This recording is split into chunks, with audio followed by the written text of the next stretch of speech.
Judith 7:8. Judith 7. Al día siguiente, Holofernes ordenó a todo su ejército y a todos sus aliados que movieran el campamento contra Betulia, que ocuparan las subidas de la región de la montaña y que entablaran batalla contra los hijos de Israel. Así pues, aquel día, todos los hombres hábiles entre ellos se pusieron en marcha.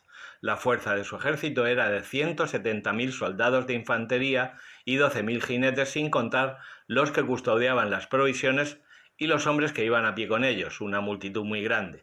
Acamparon en el valle cerca de Betulia, junto a la fuente, y se desplegaron a lo ancho entre Dotaín y Belbaín, y a lo largo desde Betulia hasta Quiamón, que está delante de Esdrelón. Cuando los hijos de Israel vieron tal multitud, se llenaron de espanto, y cada uno decía a su vecino: «Estos van a destruir la superficie de la tierra, y ni los montes elevados, ni los valles y ni los collados podrán soportar su peso». Cada uno de ellos tomó sus armas, encendieron hogueras en lo alto de las torres y permanecieron en vela durante toda aquella noche. Al día siguiente, Holofernes hizo que toda su caballería desfilara delante de los hijos de Israel en Betulia. Inspeccionó los accesos de la ciudad, recorrió los manantiales de agua y los ocupó. Puso allí guarniciones de soldados y él se volvió donde su tropa. Entonces los comandantes de los hijos de Esaú, los capitanes del pueblo de Moab y los generales de la región de la costa se le acercaron y le dijeron: «Que nuestro Señor escuche un consejo para que no le ocurra una desgracia a tu ejército. Verdaderamente este pueblo de los hijos de Israel no confía en sus lanzas, sino en la altura de los montes en los que vive. Porque no es fácil acercarse a las cumbres de sus montañas. Por eso, Señor, si no quieres que caiga ni un solo hombre de tu pueblo, no pelees contra ellos como se suele hacer en batalla a campo abierto. Aguarda en tu campamento con todos los hombres de tu ejército. Que tus siervos conquisten el manantial de agua que brota al pie del monte, porque de él se abastecen todos los habitantes de Betulia. Así la sed los destruirá y entregarán su ciudad. Nosotros y nuestra gente subiremos a las cumbres de los montes vecinos, asentaremos allí el campamento y colocaremos centinelas para que no pueda salir de la ciudad ningún hombre. Ellos, sus mujeres y sus hijos desfallecerán a causa del hambre, y antes de que les alcance la espada caerán al suelo en las plazas donde viven. Los castigarás con un duro castigo, porque se rebelaron y no se presentaron ante ti en son de paz». Estas palabras agradaron a Holofernes y a todos sus ministros, así que mandó que se hiciera como habían dicho. Desplazó el campamento de los amonitas con 5.000 hombres de los asirios, lo instaló en el valle y se apoderaron de las aguas y de las fuentes de los hijos de Israel. Entonces los edomitas y los amonitas subieron, se colocaron en la zona montañosa delante de Dotaín y enviaron sus destacamentos al sur y al oriente, frente a Grebel, cerca de Cus, a orillas del torrente Mocmur.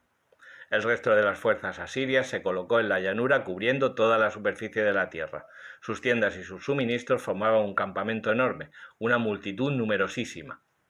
Entonces los hijos de Israel elevaron una súplica al Señor su Dios, porque su espíritu se encontraba abatido, pues todos sus enemigos los rodeaban y no podían huir de su cerco. El campamento asirio al completo, los infantes, los carros y los caballos, mantuvo el cerco durante 34 días, de modo que todos los habitantes de Betulia se quedaron sin ninguna reserva de agua. Los aljibes se vaciaron y no pudieron saciar su sed ni un solo día, porque solo se les permitía beber con restricciones. Sus niños desfallecían, las mujeres y los jóvenes estaban agotados a causa de la sed y se desmayaban en las plazas de la ciudad y en los pasos de las puertas. En ellos no quedaba ya fuerza alguna. El pueblo al completo, jóvenes, mujeres y niños, se reunió donde estaban Ocías y los príncipes de la ciudad y se lamentó a grandes voces delante de todos los ancianos. «Que Dios juzgue entre vosotros y nosotros por habernos causado tanta desgracia al no haber querido negociar la paz con los asirios. En este momento no hay quien nos ayude. Dios nos ha entregado en sus manos para que nos postremos delante de ellos a causa de la sed y de una gran desolación. Llamadlos y entregad toda la ciudad como botín al pueblo de Holofernes y a todo su ejército. Preferimos ser su presa, pues aunque seamos sus esclavos, viviremos y no tendremos que ver con nuestros propios ojos la muerte de nuestros niños, ni cómo nuestras mujeres y nuestros hijos pierden la vida. Que el cielo, la tierra y nuestro Dios, Señor de nuestros padres, que nos castiga por nuestros pecados y los pecados de nuestros padres, os sean testigos para que no se hagan realidad estas palabras en el día de hoy». Entonces, en medio de la asamblea, todos a una se pusieron a proferir grandes lamentos, clamando al Señor Dios con fuerte voz. Pero Ocías les dijo: Hermanos, tened confianza, resistamos todavía 5 días, pues en esos días nuestro Dios hará que su misericordia vuelva sobre nosotros y no nos abandonará nunca. Sin embargo, si transcurren estos días sin que nos llegue ninguna ayuda, haré como decís.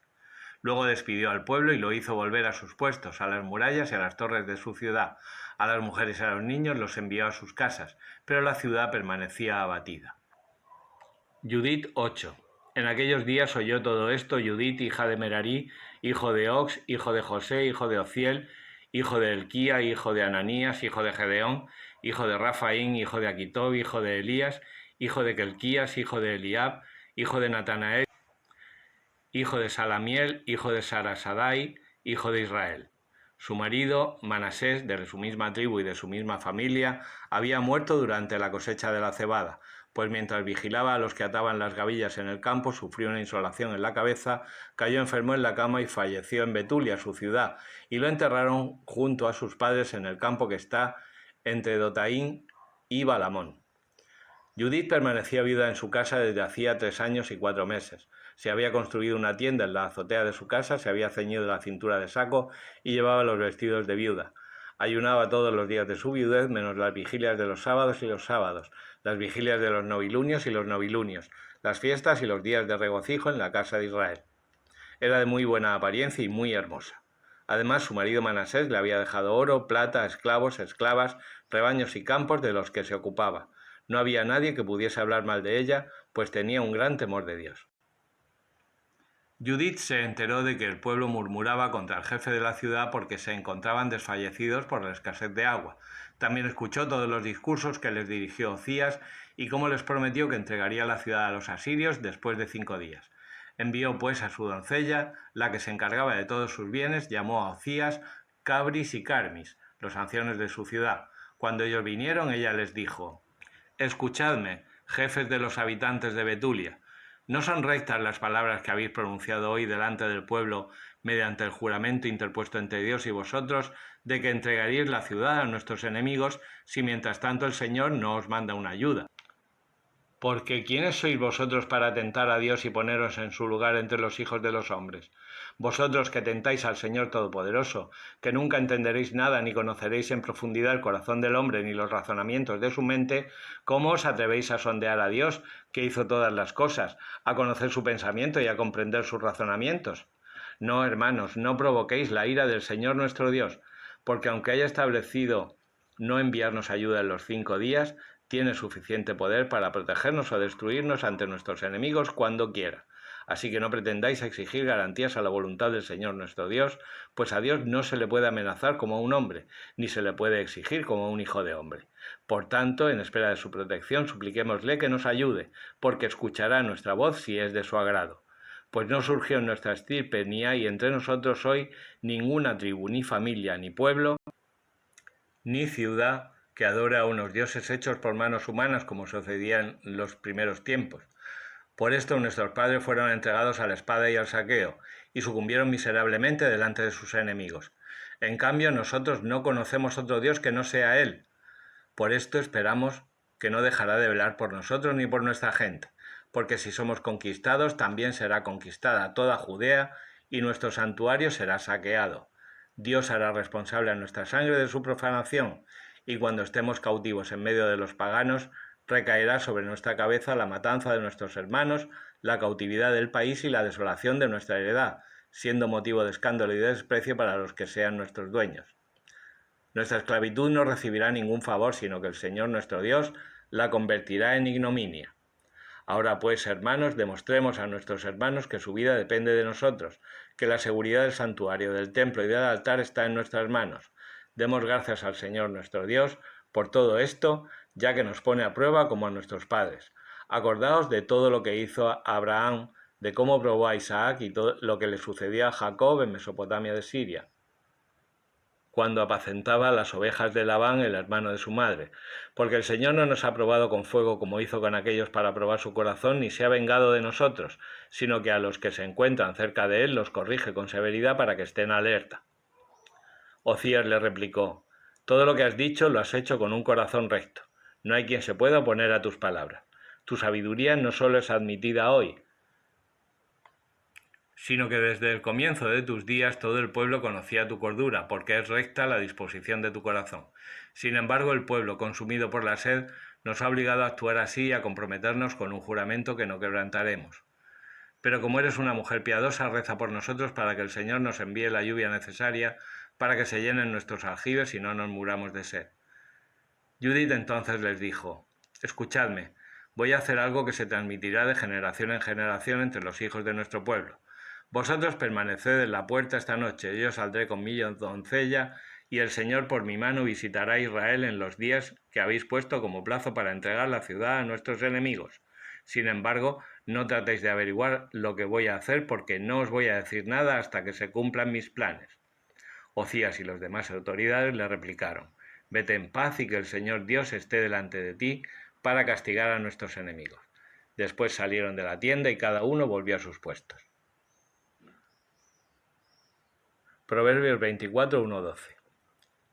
No envidies a los hombres malvados, ni desees estar con ellos, que su corazón murmura violencia y sus labios rezuman dificultades. Con sabiduría se construye una casa y con prudencia se sostiene. Con saber se llenan las estancias de toda clase de bienes valiosos y agradables. Más vale hombre sabio que robusto y hombre docto que pletórico de fuerzas. Ganarás la batalla con estrategias y la salvación con muchos hombres de criterio. Demasiado sublime es la sabiduría para el necio. En la puerta no abre la boca. A quien maquina el mal lo llamarán intrigante. La intriga del necio es pecado y los hombres abominan del insolente. Te dejas abatir el día de la angustia, angosta es tu fuerza. Libra a los que son llevados a la muerte, sujeta a los que arrastran al suplicio. Si dijeras: es que no lo sabíamos, ¿acaso quien pesa los corazones no discierne y quien guarda tu vida no sabe? Él retribuirá a cada uno según sus obras. Romanos 4, 13, 25. En efecto, la promesa de ser heredero del mundo no se hizo a Abraham o a su descendencia por medio de la ley, sino por medio de la justicia de la fe. Pues si los herederos son los que proceden de la ley, queda anulada la fe y abolida la promesa. De hecho, la ley produce la ira. En cambio, donde no hay ley, no hay transgresión. Y por tanto, la promesa viene de la fe para que en virtud de la gracia sea firme la promesa para toda la descendencia, no solo para los que proceden de la ley, sino también para los que proceden de la fe de Abraham, que es padre de todos nosotros. Conforme está escrito: te he constituido padre de muchos pueblos. Delante de aquel a quien creyó Dios, que da vida a los muertos y llama a las cosas que no existen como si ya existieran. Él, esperando contra toda esperanza, creyó que llegaría a ser padre de muchos pueblos, conforme está dicho: así será tu descendencia. Y no desfalleció en la fe al considerar que su propio cuerpo estaba ya sin vigor al ser casi centenario, y que también el vientre de Sara era estéril. Ante la promesa de Dios no titubeó con incredulidad, sino que fue fortalecido por la fe, dando gloria a Dios, plenamente convencido de que Él es poderoso para cumplir lo que había prometido. Por esto también se le contó como justicia. Ahora bien, no se escribió solo por él que se le contó como justicia, sino también por nosotros, a quienes nos será tenido en cuenta. Nosotros que creemos en aquel que resucitó a Jesús nuestro Señor de entre los muertos, el cual fue entregado por nuestros pecados y resucitado para nuestra justificación.